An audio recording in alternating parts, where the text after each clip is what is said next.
Hello and welcome to today's class. Today we have to take laws of motion.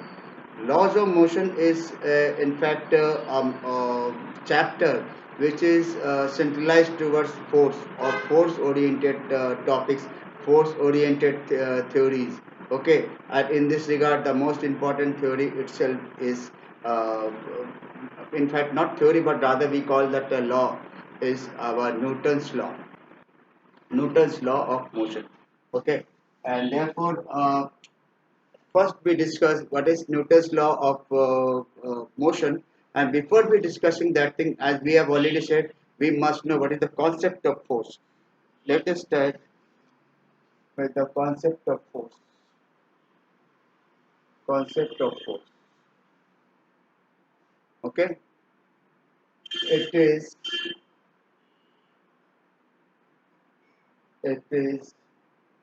a name of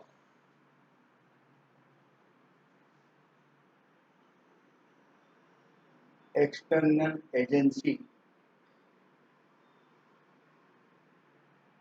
which can change the state of rest or uniform motion.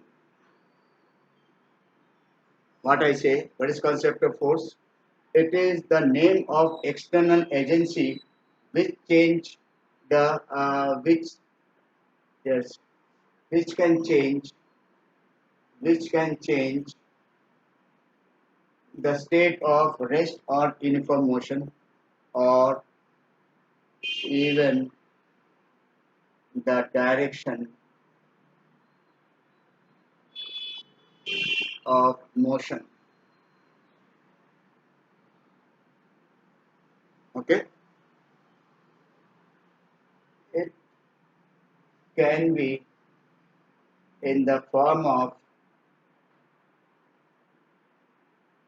push or pull.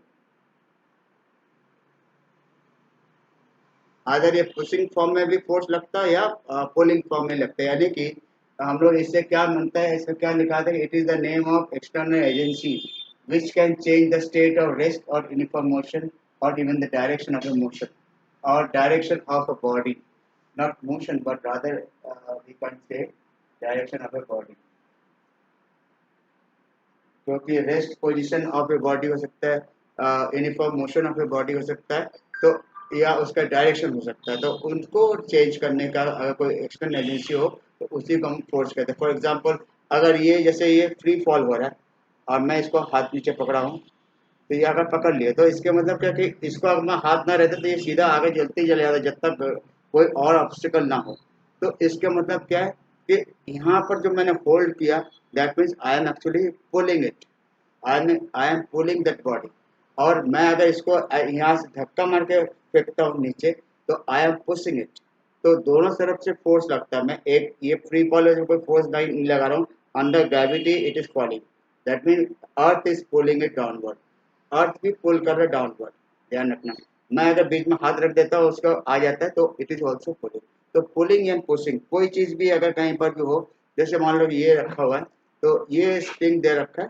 Okay तो इसको मैं अगर compress करूँ तो ये compression हो रहा है और ये रिफ्लेक्शन हो रहा है ये सब चीज हो रहा है तो यहाँ पर भी कुछ हद तक देखेंगे एक केस में मैं इसको पुल कर रहा था बड़ा हो जा रहा है पुल हो रहा अब मैं इसको पुश कर रहा हूँ तो छोटा हो जाएगा the pulling and pushing is in fact the name of the concept force okay the concept of force के बाद ये बहुत पहले से चले आ रहे हैं आपका एरिस्टोटल के जमाने में चले आ रहे हैं एरिस्टोटल 386 के बीसी आज समझिए 386 बीसी में एरिस्टोटल एक बहुत बड़े ग्रीक फिलोसोफर थे साइंटिस्ट थे कुछ भी कह सकते हैं आप तो उन्होंने ये बताया कि हर ऑब्जेक्ट जो है रेस्ट पोजीशन में ही होता है हर जब तक वो मोशन तब करेगा या उसको यूनिफॉर्म मोशन करने के लिए कोई एक्सटर्नल एजेंसी जरूरत होता है यानी कि फोर्स का कंटिन्यूस सप्लाई जरूरत पड़ता है तो वहां पर फोर्स फोर्स तो वर्ड यूज नहीं हुआ था उन्होंने क्या कहा था एवरीथिंग दैट एरिस्टोटल था नाम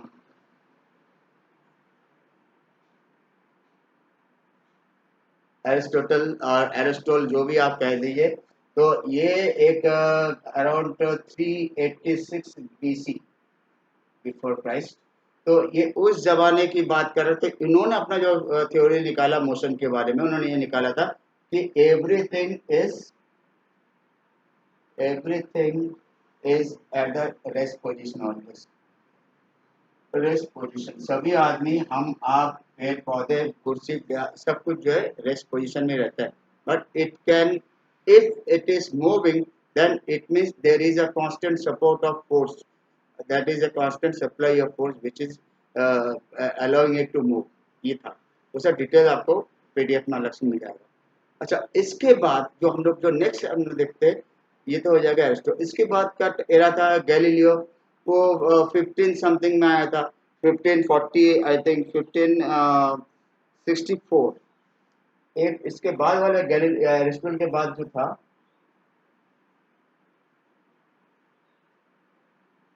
गैलीलियो के टाइम था, वो था 1564 से 1643 अप्रोक्सीमेटली एडी है।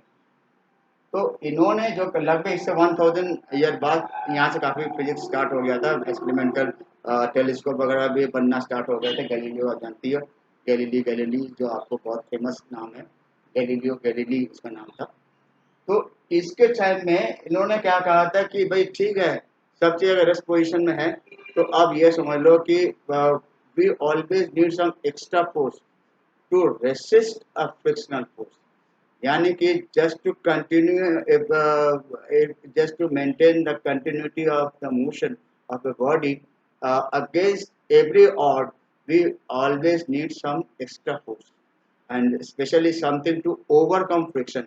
ये फ्रिक्शन इन्होंने अपना अलग से डाला, जो यहाँ पर एरिस्टोटल के टाइम तक नहीं था। तो ये इनका मॉडिफिकेशन था, that was in fact Galileo's concept.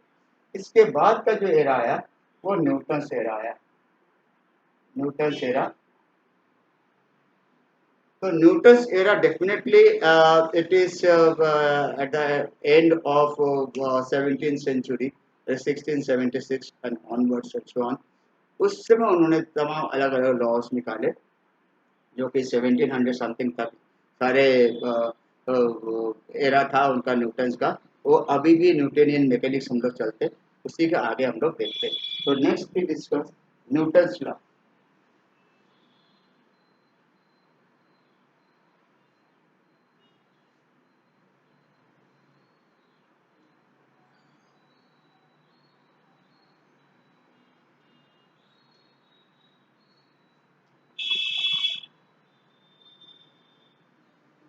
Newton's law of,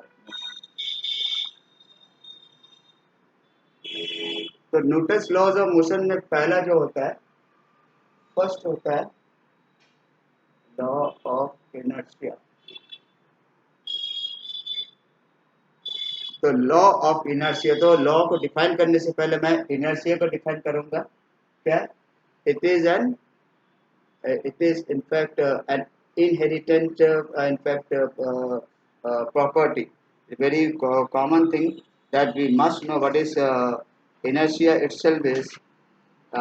It is very common thing, inherent property.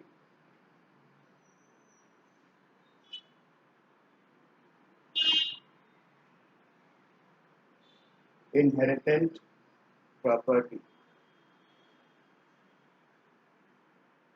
of a body. Okay, then we call that it is an inherent property of a material,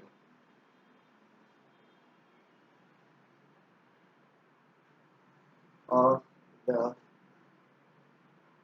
material of a body। जैसे inherent property मैंने कह दी, inherent property of the material of body, इसका मतलब क्या है? It is in fact, it is not a physical quantity. Remember, physics में physical quantity एक होता है, एक होता है physical property.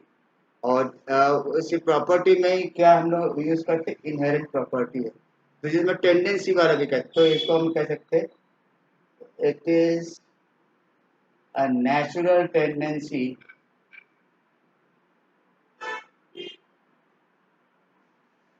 natural tendency of a body by which it can maintain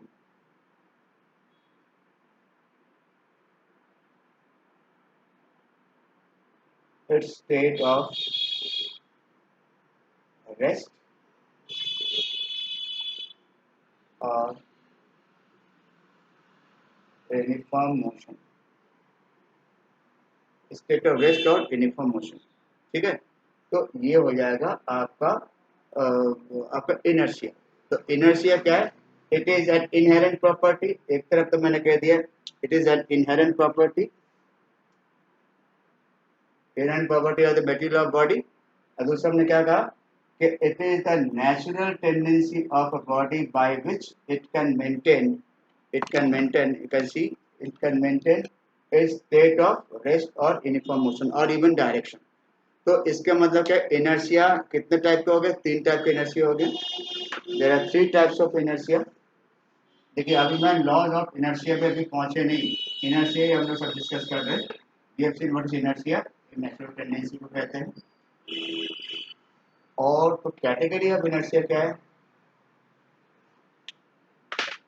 एक है आपका inertia of rest, inertia of rest, एक है आपका inertia of motion, एक है inertia of direction।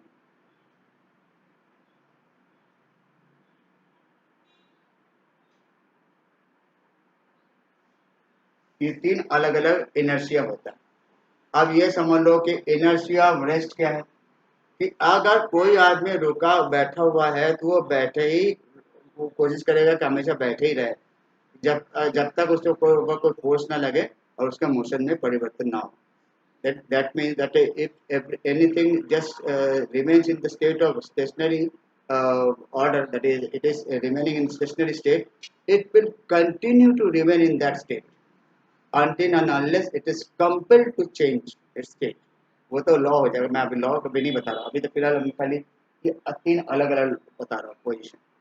ठीक है, तो ये लॉ ऑफ इनर्शिया आता है न्यूटन का फर्स्ट लॉ।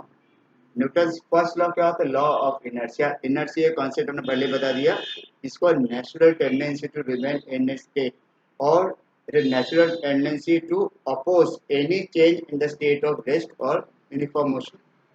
और यूनिफॉर्म मोशन होगा और क्या हो जाएगा? और direction. It can oppose any change.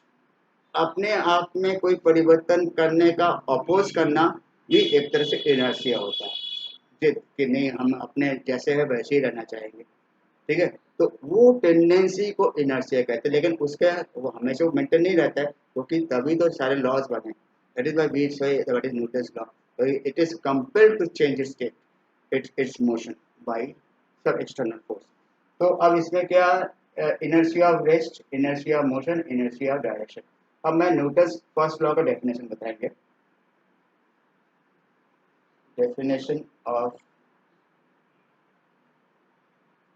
Newton's first law.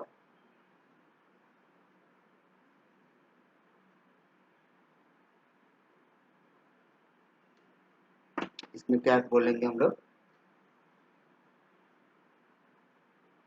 Everything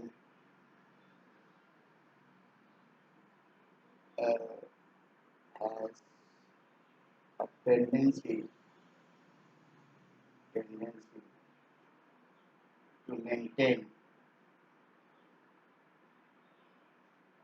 its state of rest, state of rest or uniform motion or even its direction,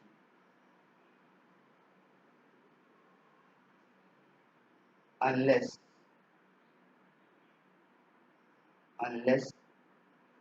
it is compelled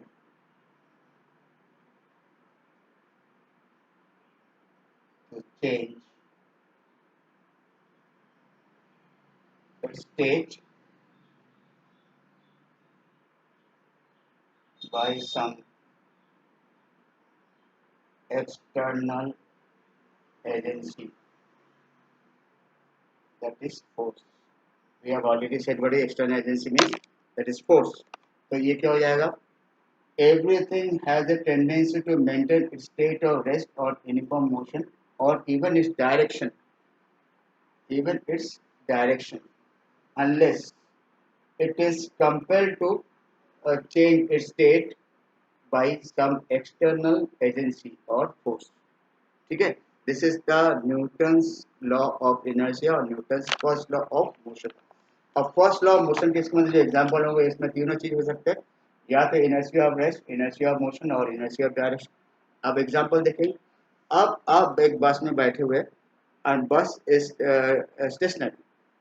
ठीक है, बस is not moving and suddenly it starts moving, then what will happen? Will you fall in the forward direction and backward direction? कैसे गिरोगे आप? पीछे की ओर गिरोगे. क्यों?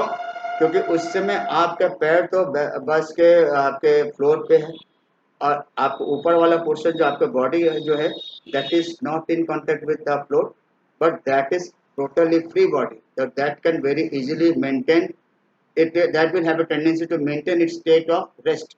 जो पहले पोजीशन में मैं ऐसे बैठा था, मैं ऐसे बनाने कोशिश करने लगा, ऐसे बैठा रहे. जैसे बस आगे चले तो हमको आगे चलना चाहिए, आगे नहीं, हम चूंकि ऐसे मेंटेन कर रहे हैं, तो what we do, we have to just give a backward jerk. हम पीछे की तरफ हमको एक जर्क मिलेगा जिससे हम पीछे की ओर हम गिर सकते हैं. गिरेंगे तो नहीं, लेकिन गैस पीछे आपको टेक लगाने की जगह होता है, but we have to draw ourselves in the backward direction. So that is what we call the inertia of rest. अब इसी का उल्टा inertia of motion. अब बस में आप बैठे हो, बस चल रही है, अचानक ब्रेक लगा दे, तो उस समय भी आपका फुट, आपका पैर के पंजे तो बिल्कुल बस फ्लोर के कांटेक्ट में, that will not have any change. Upper portion is free. So upper portion was moving in the forward direction. At random bus is stopped by means of applying brake. तो आप क्या होगा, आप सामने की ओर गिरो, क्योंकि आपका बॉडी सामने की ओर चल रहा था, पर बस अचानक यहाँ रुक गए तो आप वो बॉडी कोशिश कर रही है कुछ देर के लिए सामने चले. The same way, in order to catch a running train, what is needed, that you have to run in the direction of train first and then come to the inertia of the train, and then you can very easily switch to the train, you can get in the train. तो इस type के कई एक हो जाए. Inertia of direction वाला क्या है कि आपने कोई बॉल लिया, बॉल को आपने एक दीवार में मारा, और दीवार में मारने के बाद then you are catching the ball. तो इसमें क्या हो जाएगा, बॉल को जब आप हिट करेंगे तो बॉल दीवार एक फोर्स लगाएगा and that will change its direction. तो वहाँ पर भी एक हो जाएगा. अच्छा, ये उतना अच्छा एग्जांपल नहीं, सबसे अच्छा एग्जांपल क्या है कि जैसे मान लो कि suppose you are having one knife and you have to sharpen that knife by a particular machine. आप जानते हैं एक wheel type का machine होता है, where a stone can run in the axis of one there is one on axis, one big stone can move like this, and suppose you have to sharpen this. देखिए जैसे ये आपका run हो रहा electrically, कैसे भी run किया, mechanical run किया गया, you have to sharpen this knife. जैसे शार्प करेंगे तो natural you can get sparkle, some sparks are produce. जो स्पार्क प्रोड्यूस होगा वो टेंजेंशियली देखना चाहते हैं, that could always move tangentially. जैसे ये आपने किस है, ये टेंजेंशियली आपका स्पार्क गिरेगा, तो उसमें जो है ये जो गिरता है इसमें क्या है, डायरेक्शनल चेंज है.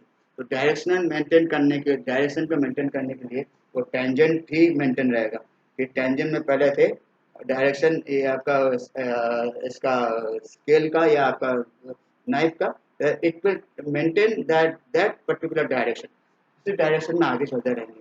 तो ये बिल्कुल डायरेक्शनल चेंज हो गया, डायरेक्शनल इनर्शिया हो गया, दैट शुड मेंटेन इस डायरेक्शन. तो ये होगा inertia of direction. In the same way आपने देखा मड गार्ड, आपने गाड़ियों में बहुत देखा, जैसे इसका कार में, इसमें क्या होता है, कार में चार व्हील होते हैं, जब वो muddy road से चलेंगे then the mud particle will stick to the tires of the car, and as the car moves in the forward, all the mud particle will come tangentially out of the car wheel. तो आसपास के जितने लोग भी जाएगा सबको जो है चारों तरफ से रखते हुए जाएगा, तो आपको काफ़ी पासर बाई को काफ़ी प्रॉब्लम हो सकता है. So in order to save all those people from getting themselves, in fact, getting themselves saved from this mud throw, what we do, we use a mud guard. एक mud guard इस type का लगा देते हैं गाड़ियों के ऊपर, जो कि इसमें जो डस्ट पार्टिकल आके गिरेगा फिर उसको टायर के ऊपर दोबारा वो थ्रो कर देते हैं, जिससे कि बाहर के लोगों को जो आसपास चलने वाले को आपको मड पर ना पहुंचे. हाँ, पानी बहुत ज़्यादा है तो उस समय तो कोई मड गार्ड का कोई शक्ल नहीं है, तो इतने ज़्यादा ओवर इतना तक पानी है मान लो, तो पानी फेंकेगा तो लेफ्ट राइट जो भी होगा उनको पानी डेफिनेटली लगे. जितने स्पीड से गाड़ी जाएगी उतनी तेज़ी से उसका प्रोजेक्टाइल बनेगा. ये भी सही है. अब जो आपको लास्ट चैप्टर में हमें भी देखा था, तो ये होगा Newton's first law. Now after this what is Newton's second law? Newton's second law is different thing, that is quite mathematical.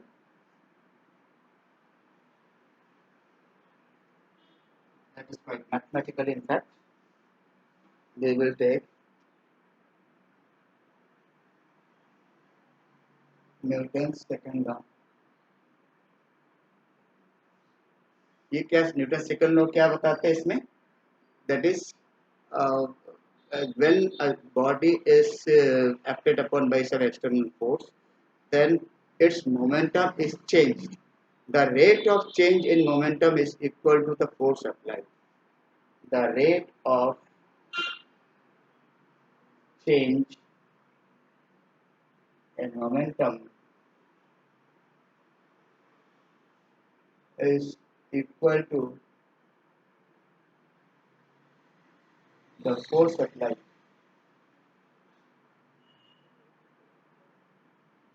ठीक है. And this is what we call F equal to dt upon dt. तो अगर F को अगर आप three dimensional देखेंगे तो F can be written as fx I fyj fz k. ये कंपोनेंट्स के टर्म में अगर F को लिखे तो P को भी ऐसे लिख सकते हैं. We can also write like this. The same way we can write P can be equal to Pxi plus Pyj plus Pzk. तो इस टाइप का हो जाता है. आप जो देखिए फोर्स बराबर हम लोग जो देखते हैं जनरल वे में हम लोग यहाँ पर मोमेंटम को कैसे लिखेंगे? We can write dt upon dt equal to d mv upon dt. That we can write, and in general we can write d upon dt, m बाहर आ जाएगा, and here we have vx, okay, or generally we write as v, and this can also be written as m d upon dt vxi vyj plus vzk. And all together if we just apply everything, then we can very easily get this m d vx upon dt I m d vy upon dt j plus m dvz upon dt k. ये तीन लिख दिया आपने. तो ये इनको अगर combine वे में लिखेंगे तो what we can write it as m ax I M A Y J plus N A K A Z K. So this is F equal to, आप देख सकते हैं F इक्वल टू, ये फॉर्मूला आ गया। तो इन जनरल हम लोग क्या लिख सकते हैं, F equal to M into A. This is also our Newton's second law. So Newton's second law itself is a sufficient, is a complete law which can able to explain not only second law itself, but it can able to explain first law as well as the third law. ये चीज हम लोग next lecture में देखेंगे। और इसके साथ साथ हम लोग कंजर्वेशन ऑफ मोमेंटम देखेंगे, तब कॉन्सेप्ट ऑफ मोमेंटम को और एक बार देख लेंगे। और साथ साथ हम लोग the concept of impulse of force, that we will discuss in the next lecture. Okay, and after that thing we will definitely discuss the action and reaction. With that we have completed today's lecture. Thank you.